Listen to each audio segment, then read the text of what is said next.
É possível que exista o gabinete do ódio, um andar todo, onde pessoas estão lá dentro, criando fake news dentro do governo? É possível. Não estou dizendo que você vai dizer que é, porque tem ou não. Não vamos falar sem provas. Mas é possível acreditar que se instalou em um andar um gabinete do ódio?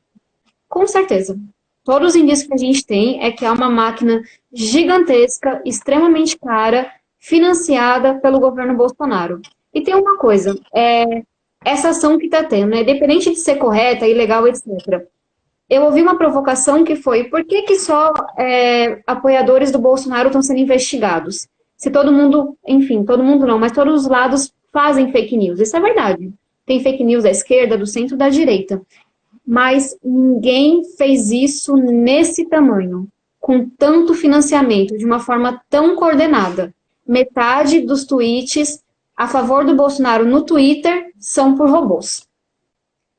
Robôs custam caro. Você tem que pagar alguém para programar, para ficar alimentando. Então, o que mais assusta não é tanto o fator fake news, robôs, que já é absurdo, é perigoso para a democracia, para a saúde das pessoas, etc. É o nível que isso acontece.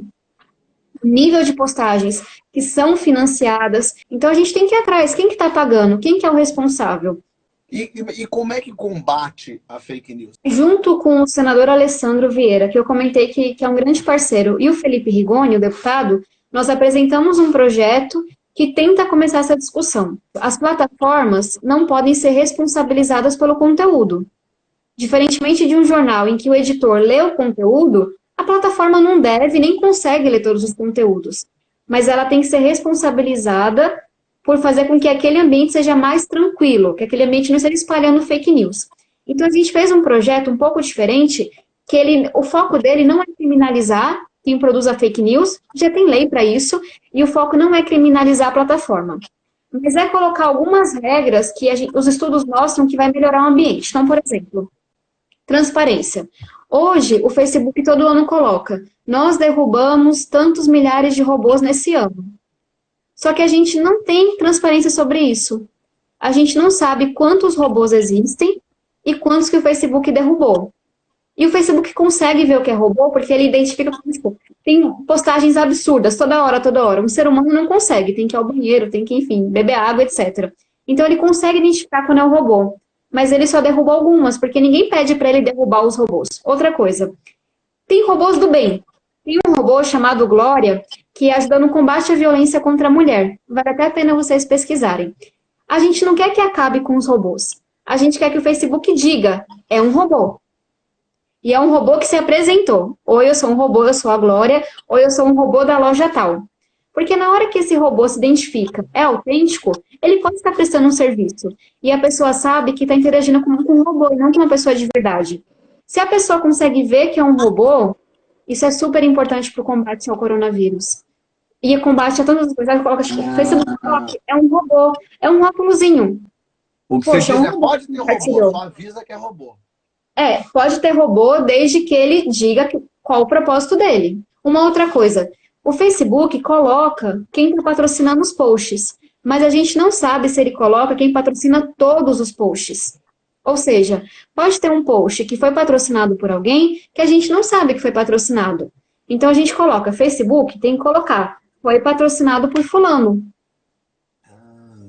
Isso é uma coisa importante também, porque na hora que o fulano vai lá e espalha uma mentira, mas é um robô, e eu não sei quem financiou, como é que aquela pessoa vai ser responsabilizada? Então, são várias coisas que não são, assim, muito abruptas, porque a gente tem que tomar muito cuidado com liberdade de expressão, enfim, com a privacidade, mas é como se a gente estivesse mexendo no mecanismo, sabe? Para tornar o ambiente mais transparente. Uma outra coisa, que até beneficiaria o presidente Bolsonaro, nesse caso. Teve um dia que ele colocou uma notícia absurda, mentirosa sobre o coronavírus. E aí, o Instagram colocou lá, olha, de acordo com verificadores de fato, isso é mentiroso. Aí você podia clicar para ver a notícia verdadeira. A gente coloca, vocês não podem derrubar post. Se a pessoa colocou uma coisa lá, porque imagina o Facebook sair derrubando o post de todo mundo, sabe? Também é perigoso. Vamos pensar que a gente pode estar nos dois lados sempre. A gente coloca, se você identificou que uma coisa é falsa, você tem que notificar a pessoa. Então, o Bolsonaro receberia uma mensagem. Bolsonaro, seu post é falso, Vamos colocar que ele é falso daqui 36 horas, se defenda. E eu falo isso, gente, porque no caso do Bolsonaro, quem é contra o Bolsonaro ficou feliz. Mas se fosse alguém que você está defendendo uma causa boa, sabe? Então tem que cuidar das pessoas. A plataforma falou, Bolsonaro se defenda. Bolsonaro não conseguiu se defender porque de fato era falso. Aí ela vai colocar lá um outro rótulozinho, igual no robô. Notícia falsa. Veja o que os verificadores, o que o site X falou. Aí a pessoa escolhe, ela vai ver a falsa e vai ver o que supostamente é o correto.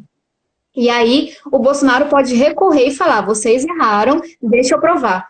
Então, o projeto, ele pode parecer que ele não é tão ousado assim, porque a gente está todo o tempo tentando proteger o usuário, mas é para que as pessoas tenham mais transparência mesmo, para que elas saibam quantos robôs foram derrubados, por que aquele post foi classificado como falso, quando ela está interagindo com o robô ou não.